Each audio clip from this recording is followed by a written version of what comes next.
So after reading the first issue of Marvel's Alien, I had one very big question, and that question is, what happened to Ellen Ripley? So beware, there are spoilers for the Aliens films, Dark Horse Aliens comics, and the first issue of Marvel's Alien comic. So we know in the film universe that the original Ripley met her end in the film Alien 3 on Fury 161 after sacrificing her life to prevent the Weyland-Yutani Corporation from obtaining a queen specimen that was growing inside of her. She would later be cloned in Alien Resurrection. Ripley 8, as she was known, was created from the DNA of both Ripley and a xenomorph, and actually was able to recall some of Ripley's original memories, but the Ripley we're actually discussing is the original, so I'm not really counting Ripley 8. In the Dark Horse Comics universe, Ripley was actually used very sparingly in the comics.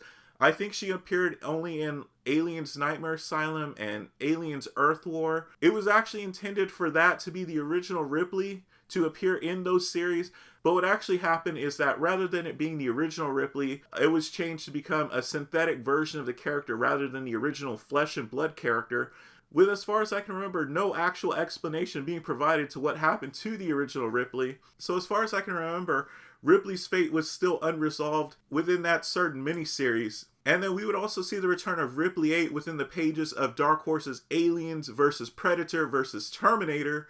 But like I mentioned earlier, we're not really counting this version of Ripley. It's not the original version of Ripley. And I think the final appearance of Ripley was in the direct comic book adaptation of Alien 3, which included the original Ripley meeting her fate as seen in the film. And while this is the definitive ending for that character, part of me always wondered why we never got more stories featuring Ripley. I'm pretty sure it probably had something to do with Fox Studios mandating how and in what way Ripley's character was used, but seeing as how the Dark Horse Aliens comics universe lasted 30 plus years and encompassed so many unique and interesting stories, reaching every corner of Dark Horse's Aliens comics universe and even the Predator universe, I always hoped we'd have gotten more stories with Ripley, especially outside of the film's canon, maybe even taking on a Predator too, but none of that ever came to pass. So now we get to the crux of this video, Marvel's Alien.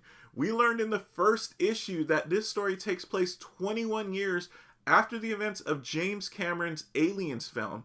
Seeing as how the events that happened in the film Alien 3 occurred directly after the events of the film Aliens, it seems more than a coincidence that Marvel would leave off any mention of the events that occurred during Alien 3. And with the events of the comic occurring 20 plus years after the film Aliens, it just seems very unlikely that Marvel would just forget about Alien 3, so I do feel this is a soft reboot. Part of me thinks a major possibility for why this was done was to leave the door open for Ripley to return in comics form. When compared with Dark Horse Comics, Marvel was actually in a very interesting situation because whereas Dark Horse only had the license to publish Aliens comics, Disney, and by extension Marvel, owned the Aliens franchise. Disney Marvel will have complete autonomy to produce the comics they want, and I think they can use Ripley as they see fit. While I am still holding out the faintest of hope for Neil Blomkamp's Alien 5, where he promised we would see the return of Ellen Ripley, I don't think that would stop Disney Marvel from potentially laying out their own comic story featuring the character. I mentioned in my review of Alien #1 that things seem like they did not end well for Ripley and friends, seeing as how Weyland-Yutani has obtained alien specimens and is experimenting with them on a near-Earth space station. I can't help but think something very bad had to have happened. I mean, if you think about it, knowing the character of Ripley, she would not stand for something like this. So my thoughts are that she would probably have been captured and killed by Weyland-Yutani forces, or if she's still alive, then I imagine she would be on the run, constantly looking over her shoulder for assassins or Weyland-Yutani forces.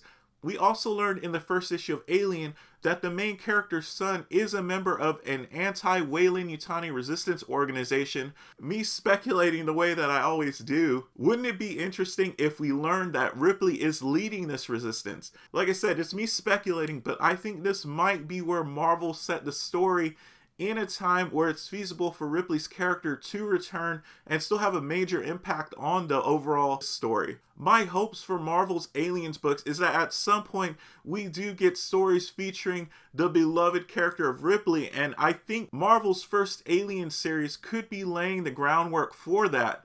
So what do you all think happened to Ripley in Marvel's Alien universe? Do you think Marvel is actually setting up the first Alien series as a soft reboot that could bring back Ripley in comics form? Or do you think it's more likely that we'll see her in the film before we see her in the comics again? If so, how would you feel about this? Would you be happy with a comic featuring Ripley? Or are you dead set on only seeing Ripley in the Alien 5 film? Let me know in the comments section. And as always, thank you all so much for watching, and I'll see you in the next video.